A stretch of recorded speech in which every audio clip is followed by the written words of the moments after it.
आज हम इलेक्ट्रोकेमिस्ट्री का बहुत इंपॉर्टेंट टॉपिक पढ़ने जा रहे हैं, कोलरॉश लॉ, कोलराश का नियम।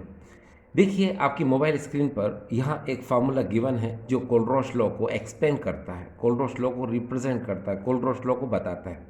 देखिए यहाँ किस तरह से इसे कहा जाएगा, आप यहाँ देखिए, यहाँ पर क्या है, सपोज कोई भी इलेक्ट्रोलाइट, ठीक है, तो हम किस तरह से बोलेंगे। देखिए किसी भी इलेक्ट्रोलाइट की इनफाइनाइट डिल्यूजन पर जो मोलार कंडक्टेंस होती है वो इनफाइनाइट डिल्यूजन पर उसके कैटायन की मोलर कंडक्टेंस और इनफाइनाइट डिल्यूजन पर उसकी एनायन की मोलर कंडक्टेंस के सम के इक्वल होती है। एक बार फिर से देखिए, किसी भी इलेक्ट्रोलाइट की इनफाइनाइट डिल्यूजन पर जो मोलार कंडक्टेंस होती है वो इनफाइनाइट डिल्यूजन पर उसके कैटायन की molar conductance and infinite delusion पर एनायन की मोलर कंडक्टेंस के सम के इक्वल होती है। ठीक, यहाँ ये जो फार्मूला आपको नज़र आ रहा है, यहाँ पर आगे x एंड y गिवन है। x number of moles of cation, y number of moles of anion होते हैं। अब देखिए हम इसे किस तरह से हिंदी में कहेंगे।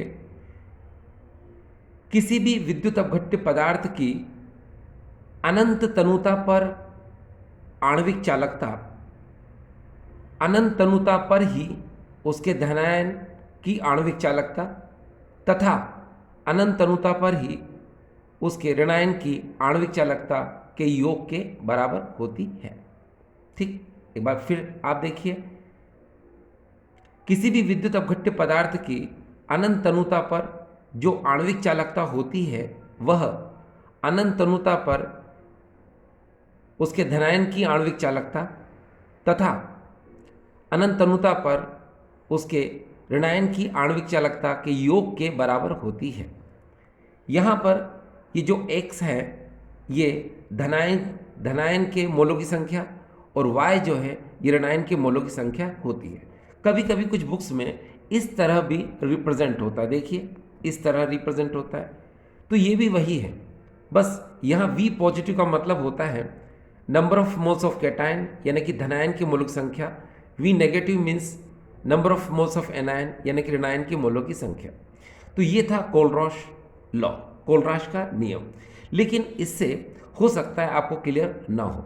चलिए हम एग्जाम्पल लेते हैं, उससे क्लियर हो जाएगा। सपोज ये देखिए, हम यहाँ पर एग्जाम्पल की बात करते हैं। ये हमारे सामने एक एग्जाम्पल हम ले रहे हैं और एग्जाम्पल में हम ले रहे हैं Al2SO4 का होल थ्राइस। ये देखिए, इसको हम लोग बोलते हैं एल्यूमिनियम सल्फेट। अब देखिए यहाँ पर इसको आयोनाइज कर लो। आयोनाइज करने के लिए Al कितने हो जाएंगे, यहाँ पर 2Al, ठीक है, और यहाँ पर SO4 कितना है 3, तो यहाँ 3SO4 कर दीजिए।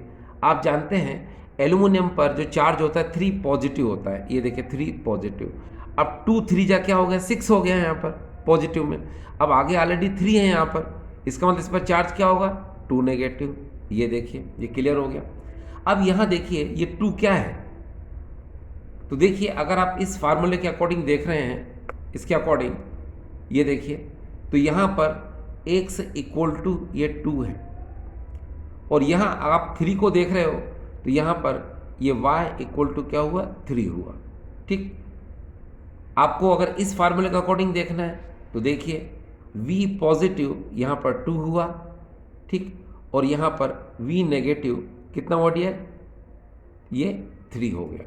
तो अब आपको समझ में आ चुका है क्या कि कोलरॉश लॉ में है ना, ये जो x और v पॉजिटिव होते हैं ये number of moles of cation यानी धनायन के मोलों की संख्या होती है, और यहाँ पर y या फिर v नेगेटिव का मतलब होता है number of moles of anion, means ये ऋणायन के मोलों की संख्या। ये देखिए ये धनायन है तो धनायन के मोलों की संख्या 2 और ऋणायन है तो ऋणायन के मोलों की संख्या है कितनी है 3, यानी कि आप देख सकते हैं यहाँ पर 2 is the number of moles of cation and 3 is the number of moles of anion। तो this is the Kohlrausch law. तो ये कोलरॉश लॉ को हमने समझ लिया। अब इस पर डिपेंड कभी कभी क्वेश्चन आ जाते हैं। देखिए यहाँ पर इस न्यूमेरिकल को हम देखें, ये हमारे सामने एक न्यूमेरिकल है। Calculate the molar conductance of Al2SO4 whole thrice at infinite dilution from the following values. ये देखिए lambda infinity L3 positive equal to 189 ohm inverse centimetre square mole inverse, lambda M infinity SO4 2 negative equal to 160 ohm inverse centimetre square mole inverse. Hindi में देखिए, हिंदी में ये कहा गया है अनंत तनुता पर aluminium sulphate Al2SO4 whole thrice की आणविक चालकता का निर्धारण कीजिए जबकि ये निम्न मान दिए गए हैं। तो देखिए ये जो क्वेश्चन है बस ये भी वैसा ही है। आप इसको इस तरह से क्या करेंगे, आयोनाइज कर लीजिए और फिर वैल्यू पुट कर दो, आंसर आ जाएगा। चलो देखो कैसे, जस्ट मोमेंट। ये देखिए सॉल्यूशन हम कर रहे हैं।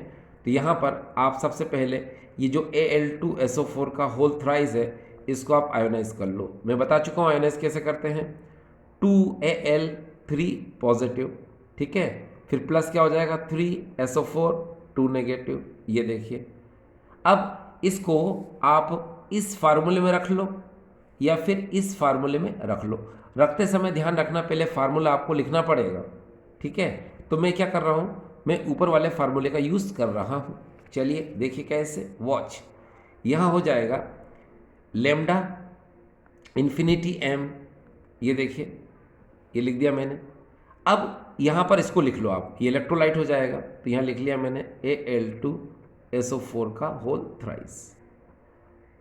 आपको पता है यहाँ पर ये x है, ये देखिए x, और यहाँ पर ये y है। तो इसको लिखने से पहले हम x लिखेंगे। x यहाँ पर कितना है, ये देखिए x यहाँ पर 2 है और y कितना है 3। तो चलिए पहले लिख लेते हैं यहाँ पर 2 और ये लैम्डा यहाँ पर हो जाएगा इन्फिनिटी m और यहाँ पर Al3 पॉजिटिव एंड सिमिलरली यहाँ हो जाएगा 3, ये y की वैल्यू है, और यहाँ पर लैम्डा इन्फिनिटी m और यहाँ हो जाएगा SO4 का होल थ्राइस। ये देखिए यहाँ अब ये इस तरह से हमने कोलरोश लॉ में इसको सेट कर दिया। अब आपको करना क्या है, ये देखिए इसकी वैल्यू क्या है, ये है, ये लिख दीजिए। SO4 की वैल्यू क्या है, ये लिख दीजिए। कहाँ पर, यहाँ पर और यहाँ पर। चलो शुरू करते हैं। 2 × 189 प्लस 3 × 160, याद रखना इसकी यूनिट लास्ट में लिख देना। देखिए ओम inverse centimetre square mole inverse. ये देखिए अब क्या करेंगे, मल्टीप्लाई तो आपको आता होगा। चलिए यहाँ लिख दीजिए 378 और यहाँ पर लिख दीजिए 480। यूनिट का ध्यान रखिएगा, यहाँ पर हो जाएगा ओम inverse centimetre square mole inverse. अब यहाँ पर क्या करेंगे, इसका एडिशन यानी इसको ऐड कर दो। तो यहाँ हो जाएगा 858 और हो जाएगा ये ओम इनवर्स सेंटीमीटर स्क्वायर और ये मोल इनवर्स। तो आपने देखा ये इसका आंसर आ चुका है। तो कभी कभी ऐसा होता है कि एग्ज़ाम में हमको वो कोलरोश लॉ अगर नहीं देता है तो इस तरह के वो फार्मूले, इस तरह के क्वेश्चन देगा वो, तो इसका मतलब भी कोलरोश लॉ ही है, ठीक है। आपको बस इसको सॉल्व करना है, वैल्यू पुट करना है, आंसर लाना है, ठीक है। तो अब आपने देखा कि ये कोलरोश लॉ आपको क्लियरली आ चुका है, ठीक है। डियर स्टूडेंट्स, हम नेक्स्ट वीडियो में एप्लीकेशन ऑफ कोलरोश लॉ को पढ़ेंगे, ठीक है। Thank you.